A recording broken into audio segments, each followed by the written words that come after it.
사랑하는 성도 여러분, 오늘 하나님의 말씀은 저희는 고린도 후서를 계속 보고 있는데 오늘의 말씀의 제목은 사람의 추천인가 하나님의 부르심인가 입니다. 저와 여러분 다 하나님께서 불러주신 줄로 믿습니다. 하나님이 부르시지 않고는 이 자리에 나올 수 없고, 하나님이 부르시지 않고는 예수 그리스도를 나의 구주 나의 하나님이라고 고백할 수 없습니다. 하나님이 우리에게 빛을 비춰주시지 않으면 우리는 하나님에 대해 알 수 없고요, 하나님이 우리에게 다가오시지 않으면 결코 하나님에 대해서 알 수 없습니다. 오늘 하나님께서 우리를 부르셨다는 것과 또 우리 자신을 통해서 많은 사람들에게 예수님을 알게 하시려고 하신다라는 것이 오늘의 말씀의 주제예요. 오늘은 이 바울의 자천이라고 하는 자기 스스로 천거하고 자기 스스로를 추천하는 이 짤막한 1절부터 6절까지의 내용을 통해서 하나님의 마음을 살펴보고자 합니다. 여러분 모두 추천서를 써보거나 또 받아보신 경험이 있으실 겁니다. 추천서를 이렇게 많이 쓰죠. 자기소개서도 쓰고, 또 어디를 들어갈 때나 어디에 입사할 때나 어느 곳에서 훈련을 받을 때 이 사람이 누군지 모르니까 추천서를 많이 받습니다. 그래서 추천서를 써주기는 사실 또 어려운 것이죠. 이 분에 대해서 좋은 말을 써줘야 되기 때문에 그렇지 않은데 추천을 하는 것은 또 어려운 일입니다. 교회에서도 어떤 한 사역자를 모실 때, 목사님이나 전도사님을 모실 때요, 반드시 물어보는 게 있습니다. 당신은 어떤 사람입니까? 라고도 물어보기도 하지만 반드시 그분이 사역하셨던 곳, 교회나 단체에 반드시 물어봅니다. 이거는 한 다리 건너 하나면 다 할 수 있어요.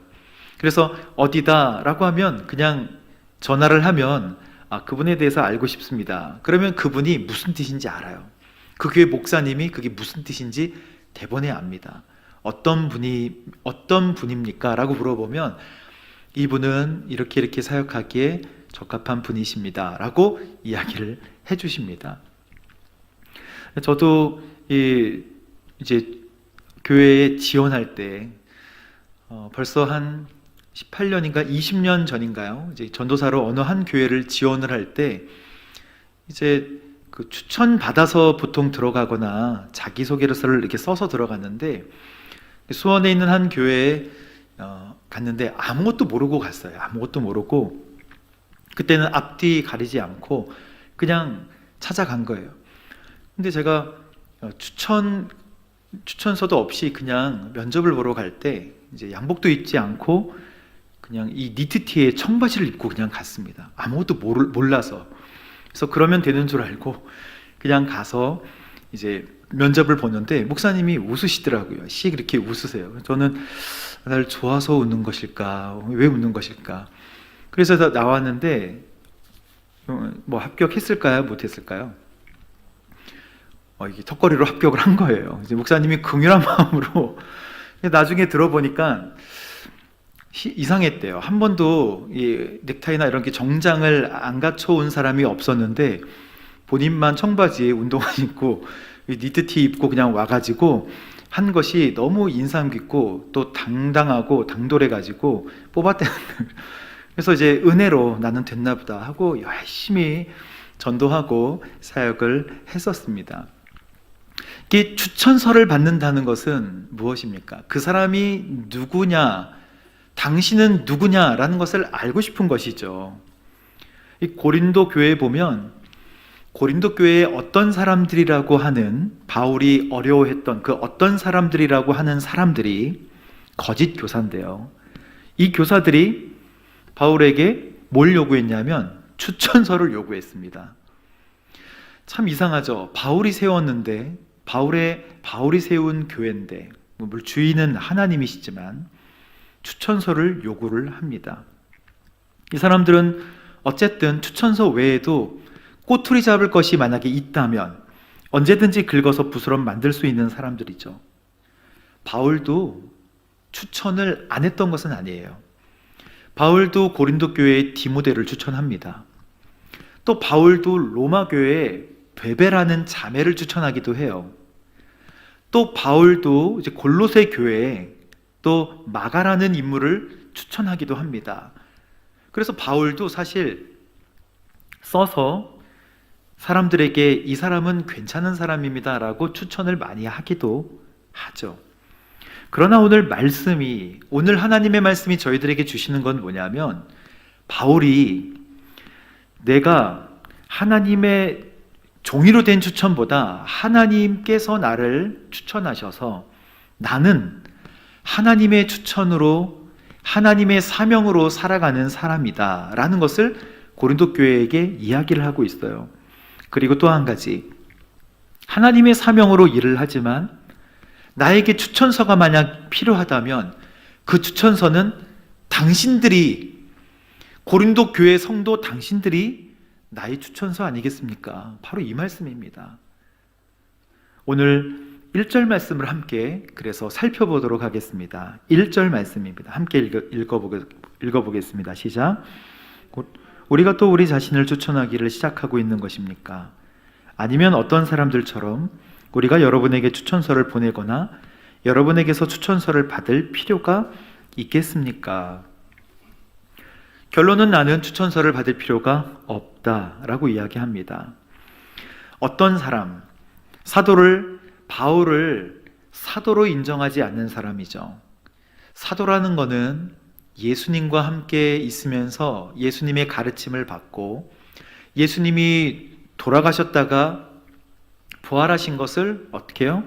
이 두 눈으로 확인하고 본 사람이 사도입니다.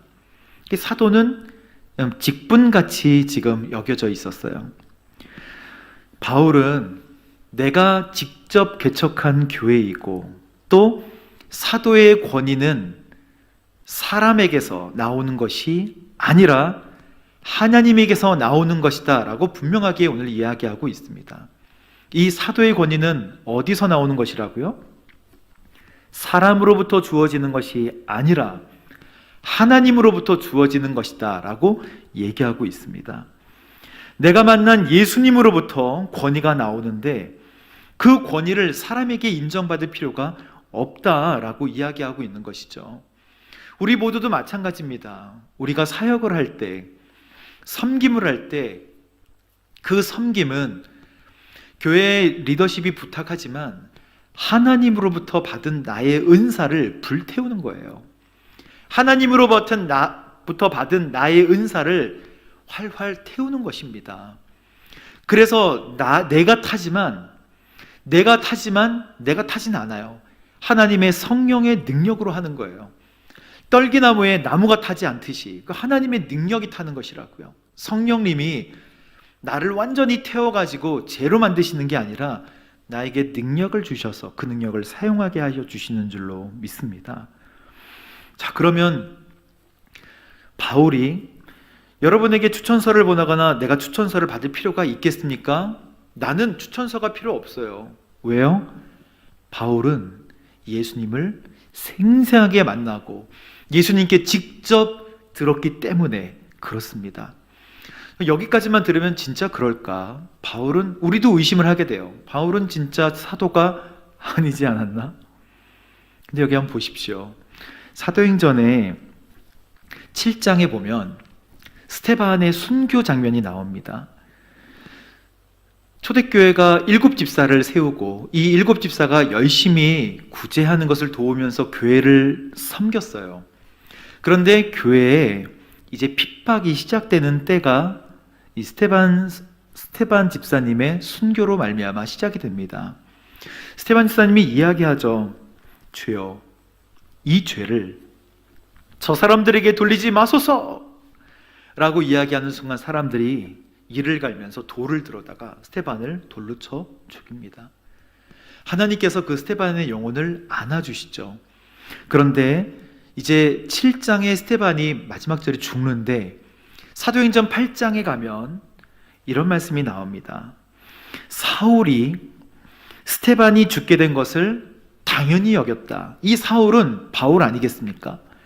스데반이 죽는 것을 당연히 여기던 사람이었어요. 왜냐하면 예루살렘에서 정말 악랄하게 예수의 도를 증거하던 사람들을 잡아 들이는 사람이었으니까.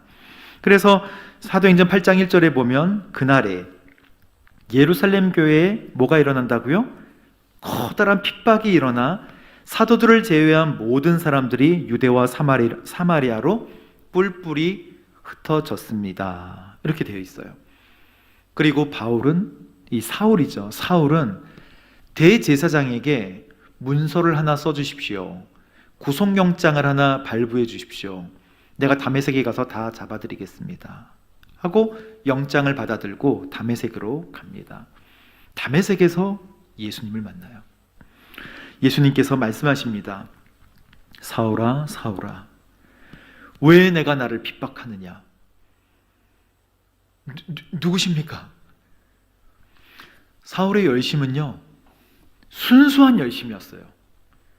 진짜 하나님께 충성하려고 하는 열심이었어요. 그러나 사울이 몰랐던 거는 진짜 살아계신 예수님이에요. 우리도 그렇죠. 우리 스스로 열심히 일할 수 있지만 진짜 예수님을 만나는 순간에 우리의 힘듦이나 고통은, 사역에 대한 어려움은 이제 더 이상 어려움이 아니죠. 왜냐하면 하나님이 살아계시는 것을 생생하게 느끼고 나는 그 종으로 뛰고 있는데 나의 힘들고 어려움 점들이 싹 가시는 것입니다. 사울이 누구십니까? 라고 묻자 예수님께서 말씀하십니다. 나는 내가 핍박하는 예수다. 8장 5절에 나와 있죠. 나는 내가 핍박하는 예수다. 사울이 이 말을 듣고 땅에 쓰러졌어요. 그리고 나서 3일 동안 먹지도 않고 마시지도 않았어요. 제가 의심했습니다. 좀 마시진 않았을까? 목마르잖아요. 먹진 않을 수 있어도. 근데 성경을 저는 그대로 믿습니다. 먹지도 않고 마시지도 않았어요. 이게 너무나 충격적인 일이었던 거예요. 그래서 주께서 아나니아에게 이제 얘기를 하십니다. 너는 직가라 하는 고든 길이라고 하는 거리로 가서 유다 집에 있는 다섯 사람 사울을 이제 만나라. 사울이 거기서 뭘 하고 있냐면 그가 지금 기도하고 있다. 저는 이 구절을 읽을 때마다, 사도행전 8장 11절 이 구절을 읽을 때마다 너무 감동이 돼요. 그리고 사울은 도대체 무슨 기도를 했을까? 말씀 한번 볼까요? 8장 11절 한번 보여주십시오. 그가 기도하고 있다. 사울을 찾아라. 그가 지금 뭐 하고 있다고요? 기도하고 있다. 그 전까지는 살기등등하게 어쨌든 사람을 다 잡아다가, 그 예수의 도를 전하는 사람을 다 잡아다가 예루살렘에 감옥에 넣으려고 했던 그 사울이 주님을 만났어요. 그래서 무릎을 꿇게 되고 주님께 기도하고 있는 거예요. 주님과 얘기하고 있는 거예요. 주님 진짜 계셨네요. 진짜 계셨네요. 정말 계셨네요. 이거 아닙니까? 우리도 주님 오실 때 그럴 사람들이 있다고 우스갯소리로 그러지 않습니까? 예수님이 오실 때, 예수님이 재림하실 때 처음 뵙겠습니다. 말씀 많이 들었습니다. 이러실 거 아니잖아요. 오늘 나에게 함께 하시는 예수님 만나는 거잖아요. 지금 그가 기도하고 있다. 바울은 기도하면서 환상을 봅니다. 성경에 그대로 나와 있어요.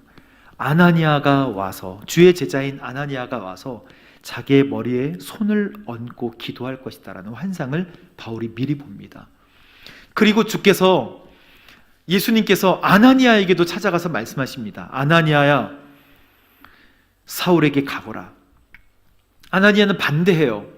그 사람은 우리 예수 믿는 사람들을 다 죽였던 사람입니다. 감옥에 넣었던 사람이에요. 가거라. 그들은 이방 사람을 위해서, 또 왕을 위해서, 이스라엘을 위해서 내 이름을 전할 내 도구다.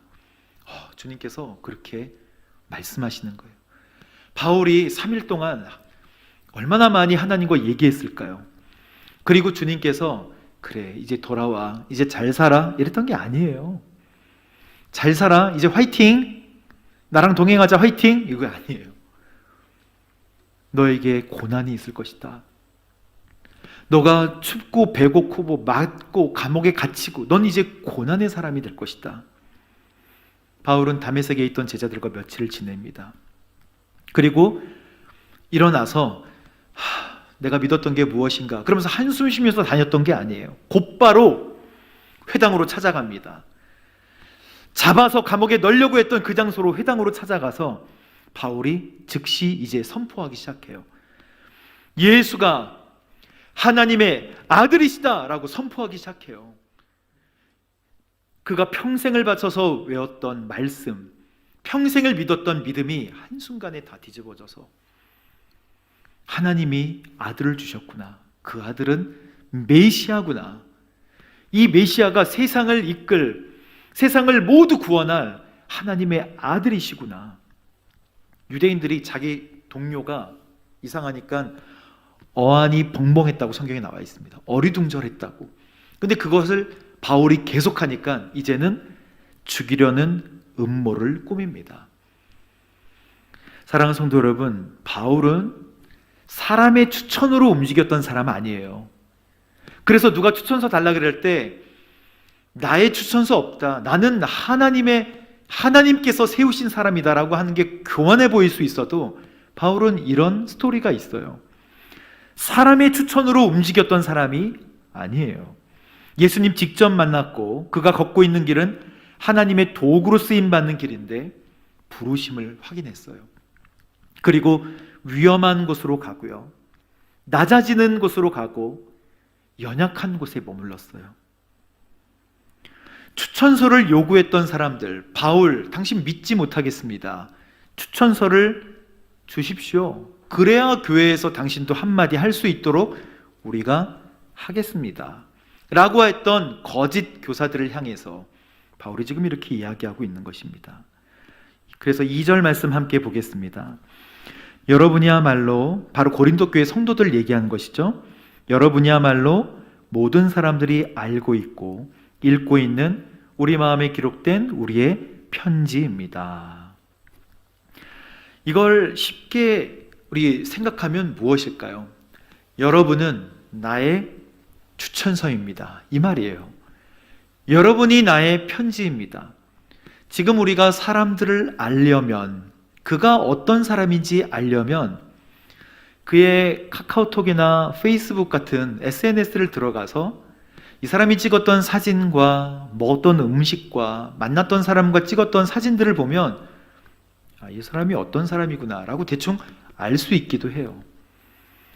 그러나 핸드폰도 없었던 이 시대에는 알 수 있었던 게 편지밖에 없었던 거예요. 편지로 그 사람을 공증하고 보증해 줬었는데 바울은 여러분이 고린도 교회와 고린도 교회를 섬기고 있는 바로 여러분 거룩한 고린도 교인 성도님들이 나의 추천서고 나의 편지입니다 라고 이야기하는 거예요. 더 쉽게 얘기하면 여러분이 사람들을 여러분의 마음의 편지를 읽으면 곧 예수님을 알게 되죠. 제가 여러분을 세웠고 여러분이 저의 추천서입니다. 그러므로 저를 알려면 여러분을 보면 아는 거예요. 이겁니다. 그런 거 아니겠습니까? 자식이 아빠한테 아빠가 아빠라는 걸 어떻게 알아? 라고 물어보는 자녀가 있다고 생각해 보세요. 아빠가 아빠인지 어떻게 알아? 공증해봐. 이렇게 자녀가 얘기한다고 생각해 보십시오. 아빠가 뭐라고 얘기하면 될까요? 너를 봐라. 너를 보면 나를 못 보겠냐? 얼굴이 비슷하니까. 너를 봐. 너를 보면 나를 볼 수 있잖아. 이거예요. 바울은 지금 여러분이야말로 우리 마음에 기록된 우리의 편지입니다. 종이로 된 추천서보다 진짜 강력한 추천서가 있는데 그것은 바로 고린도 교회 자체이며 성도들이라는 것입니다. 근데 오늘 말씀에 우리가 눈여겨봐야 되는 것이 한 구절이 있어요. 우리의 편지입니다 라고 할 때 그 앞에 뭐라고 써 있어요? 우리 마음에 기록된 편지다 라고 쓰여 있어요. 이걸 3절에 좀 더 쉽게 설명하고 있습니다. 함께 읽어보도록 하겠습니다. 여러분은 우리의 섬김을 통해 나타난 그리스도의 편지입니다. 이것은 먹으로 쓴 것이 아니라 살아계신 하나님의 영으로 쓴 것이며 돌판에 쓴 것이 아니라 육체의 마음판에 쓴 것입니다. 바울은 이 편지가 고린도 교회 성도의 심비, 그러니까 마음속에 돌비석 같이 마음속에 있는 돌기둥 비에 돌판에 새겨진 것 같이 쓰여졌다고 기록하고 있어요. 종이에 쓴 게 아니에요. 어디에 썼나요? 고린도 교회 성도님들의 이 마음에 쓰여진 거예요. 근데 이것을 바울이 썼나요? 아닙니다. 고린도 교회 성도님들의 이 마음을 열어보면 편지가 있는데 이 편지는 바울이 쓴 편지가 아니에요. 이 편지는 누가 썼나요? 이 편지를 쓴 사람은, 이 편지를 쓴 분은 바로 하나님이세요.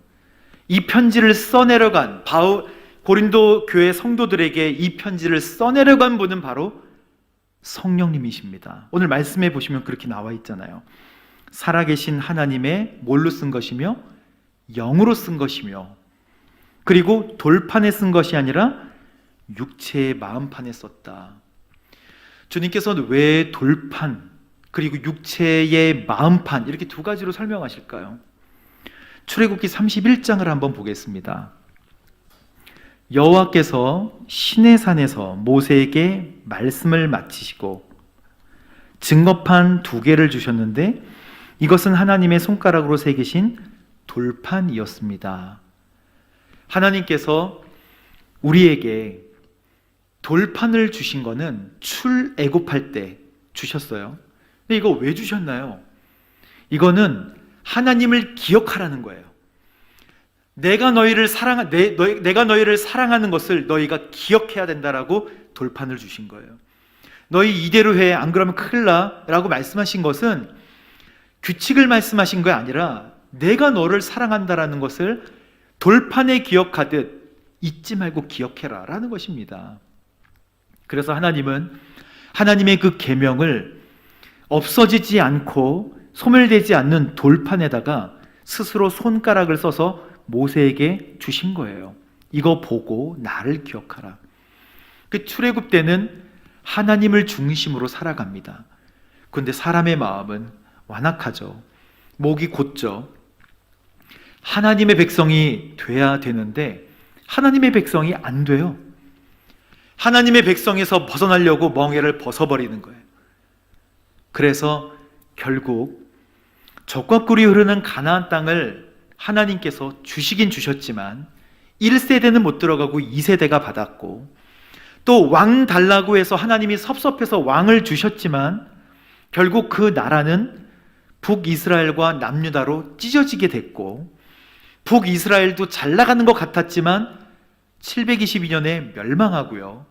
남유다도 잘 나가는 것 같았지만 꾸역꾸역 살아가다가 586년에 바벨론의 포로로 끌려가게 돼요. 근데 하나님께서 돌판에 그렇게 써주셨는데 이스라엘 백성들은 자꾸 하나님 잊어버리는 거예요. 그래서 예레미야 선지자를 통해서 이제 남유다가 마지막 망할 때쯤에 하나님이 이제는 안 되겠다. 돌판에 새기는 것으로는 안 되겠다. 너희들 마음에 내가 직접 새겨야겠다. 내가 너희를 사랑하는 것을 너희 마음판에 직접 새겨줄게. 우리 예레미야 말씀 보겠습니다. 예레미야는 31장 31절 우리 함께 읽어보겠습니다. 시작. 여호와의 말이다. 내가 이스라엘 집과 유다 집과 새 언약을 맺을 날들이 오고 있다. 이 언약은 그들의 조상들의 손을 붙잡고 이집트에서 땅에서 나오게 하던 날 내가 그들의 조상과 맺은 언약과는 같지 않다. 내가 그들의 남편이었음에도 그들은 내 언약을 깨트렸다. 여호와의 말이다. 여호와의 말이다. 이것이 내가 그날들 후에 이스라엘의 집과 맺을 언약이다. 내가 내 율법을 그들의 어디에? 생각 속에 주고 그들의 어디에? 마음 속에 기록할 것이다. 할렐루야. 하나님께서 출애굽하던 이스라엘 백성들을 마치 남편이 아내를 업듯이 어부바 해가지고 업고 왔다는 거예요. 하나님께서 그렇게 표현하세요. 그리고 갈 바를 알지 못해야 하는 이스라엘 백성들을 이리저리 인도하시면서 그렇게 인도했는데, 내가 그들의 남편이었음에도 불구하고 그들은 언약을 깨트려 버렸대요. 그래서 내가 이제 다시 언약을 맺을게. 원래는 아브라함과 함께 언약을 맺지 않았습니까? 일방적인 언약으로 축복해 주셨어요. 그래서 하나님 그거에 대해서 신실하세요. 그래서 인도하셨는데 사람들은 하나님 계속 잊어버리는 거예요. 그래서 내가 내 율법을 그들의 생각 속에 이제는, 그리고 생각 속에, 마음 속에 직접 써서 기록해 줄게. 하나님이 뭐를 원하십니까? 다시 한번 말씀 보여주세요. 33절. 그리하여, 결국 뭘 하고 싶으신 거예요? 나는 그들의 하나님이 되고 그들은 내 백성이 될 것이다. 하나님 원하시는 게 이거 아니겠습니까? 돌판과 마음판 비교 왜 하신 것입니까? 이제 돌판 기억하지 마. 나는 너희 마음에 직접 계명을 줄게. 이것 아니겠습니까? 하나님 이스라엘을 사랑하셔서 하나님만 사랑할 것을 계속해서 말씀하세요. 고린도 교회가 그리스도의 편지가 됐다는 것은 하나님께서 그 마음에 하나님의 생각을 심었다는 뜻입니다. 고린도 교회가 하나님을 마음속에 받아들였다는 거예요. 그래서 하나님의 편지가 됐다는 거예요. SNS가 없고 편지로만 정보를 주고받던 시대에 고린도 교인이 편지가 되니까 이 편지를 읽는 사람마다 하나님을 알게 되고, 그리고 바울은 중요하지 않지만 바울도 알게 된다는 거예요. 그래서 너희 마음속에 있는, 너희 마음에 붙어있는 그 편지, 너희 마음속에 있던 이 편지는 곧 나의 추천서 아니겠느냐. 너희 마음이 곧 나를 추천하는 것 아니겠느냐 말씀하고 있습니다. 사랑하는 성도 여러분, 우리 4절 5절 말씀 함께 읽어보겠습니다. 시작. 우리는 그리스도를 통해 하나님께 대해 이와 같은 확신을 갖고 있습니다. 그러나 우리는 무엇이 우리에게서 나온 것처럼 스스로 자격이 있다고 생각하지 않습니다. 우리의 자격은 오직 하나님께로부터 났습니다. 바울은 어눌한 사람이었어요. 말이 어눌합니다. 그의 언변은 편지같이 뛰어나지 않아요. 성경에 나와 있어요. 그 말씀이. 제가 읽어드리겠습니다. 이 바울이 10장 10절에 보면 어떤 사람들이 이야기하기를 그의 편지들은 무게가 있고 힘이 있으나 직접 대해보면 약하고 말도 시원치 않다라고 말합니다. 바울이 지금 이야기하는 거예요. 여러분, 저의 편지가 힘이 있고 강하다고 어떤 사람들이 이야기하지만 직접 만나보면 약하고 볼품이 없다는 거예요. 바울이 직접 얘기를 해요. 편지를 써서 놀랬는데 직접 보니까 머리도 빠져있고 눈은 막 눈물이 흐르고 안질 때문에 키는 작죠. 허리는 아마 꾸부정했을 거예요. 말도 어눌해요. 이런 식으로 어눌한 바울을 보고 이 사람도 사도라고. 자, 그런데 바울은 우리 스스로 과신해서 여러분에게 추천받거나 과신해서 과장 포장했다고 절대 얘기하지 않아요. 우리는 예수님의 복음 안에서 여러분에게 갔던 것입니다. 이렇게 얘기합니다. 저는 예수님의 복음 때문에 여러분에게 가서 아가야 지방으로 가서 고린도 교회를 세웠던 것이지 여러분에게 자랑할 것 없어요. 그래서 바울이 이렇게 얘기합니다. 자랑하는 사람은 주님 안에서 자랑해야 됩니다. 옳다 인정하심을 받는 사람은 자화자찬하는 사람이 아니라 오직 어떤 사람이에요? 주께서 칭찬하시는 사람입니다 라고 지금 10장에 기록하고 있지 않습니까? 그리고 바울이 고통받았던 것들을 막 얘기해요.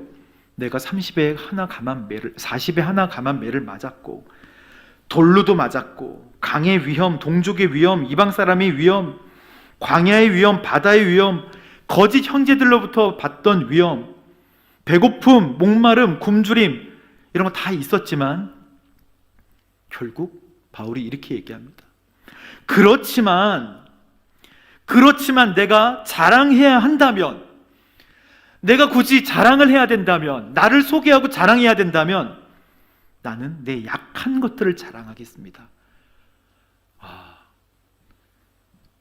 바울이요, 스펙으로 말하자면 가말리엘의 문화생, 그리고 난지 8일 만에 할례 받고 이스라엘 족속이고 베냐민 집하고 히브리인이고 또 바리새파 사람이에요. 사람이 인정하는, 공인하는 자격은 충분했어요. 하지만 이것이 복음을 전하는 자격은 되지 못한다고 이야기하고 있습니다.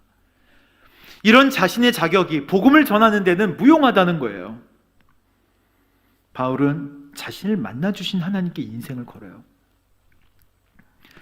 나를 만나주신 하나님께 인생을 거는 거예요.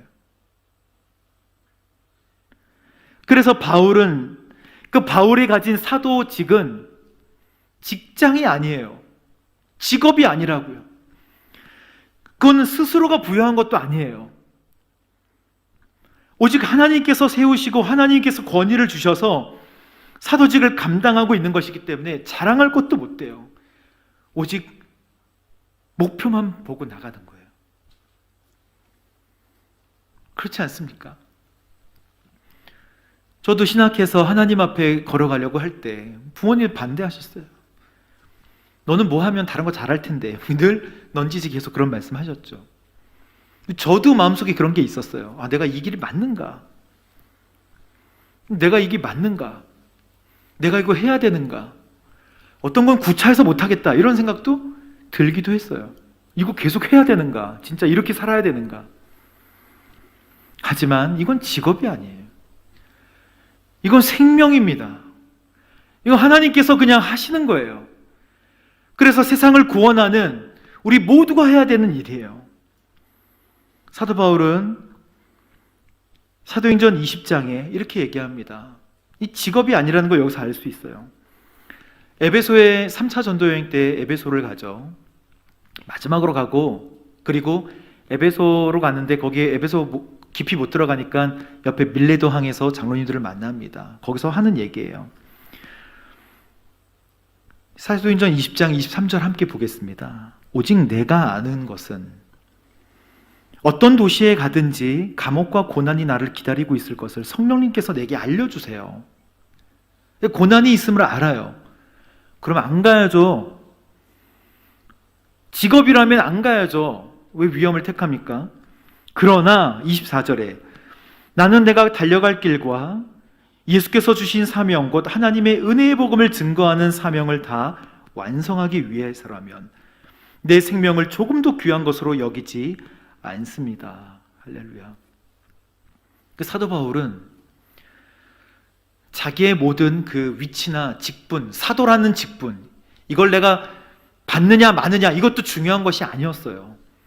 이걸 오해했던 사람들이 안타깝긴 했지만 사도 바울은 내가 달려갈 길과 주 예수께 받은 은혜의 복음을 증거하는 이 사명을 다 완성하기 위해서라면 내 생명을 조금도 귀한 것으로 여기지 않는다.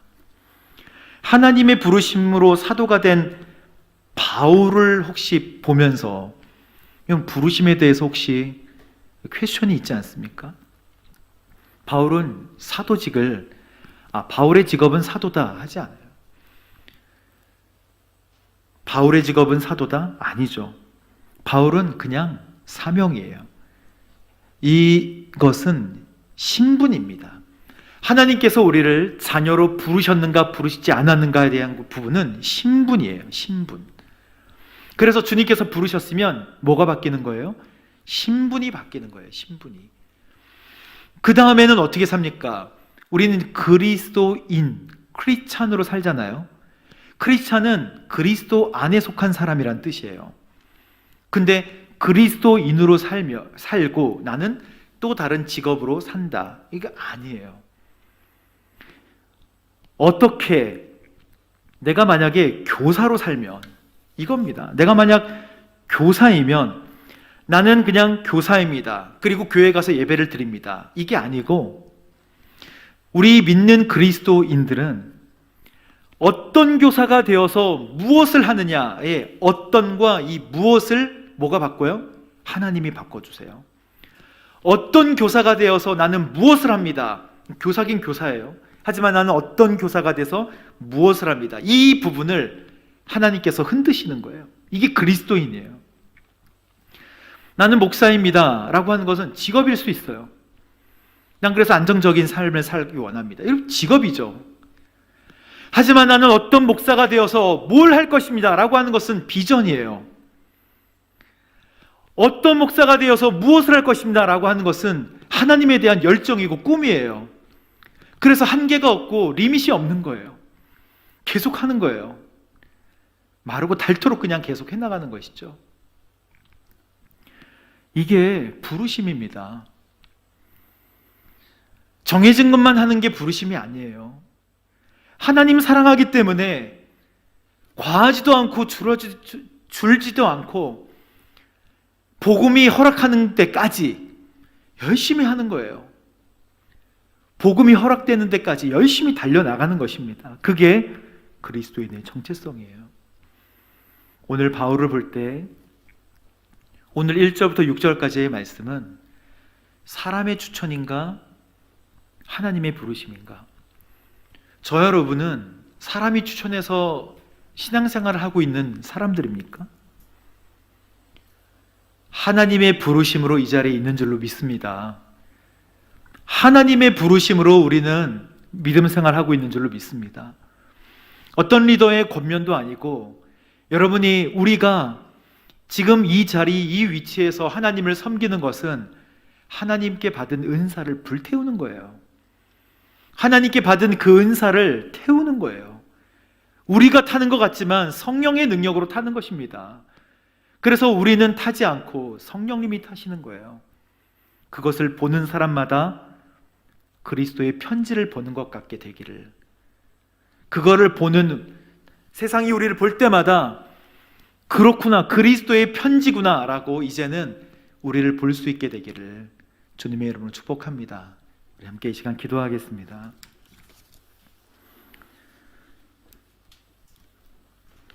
사랑하는 주님, 감사합니다. 사람의 추천이 아니라 하나님의 부르심으로 하나님께서 불러주셔서 구원 얻고 천국 백성이 되며 이 땅에서 거룩한 삶을 살아가려고 노력하는, 발버둥치는, 몸부림치는 하나님, 저희들을 불쌍히 여겨 주옵소서.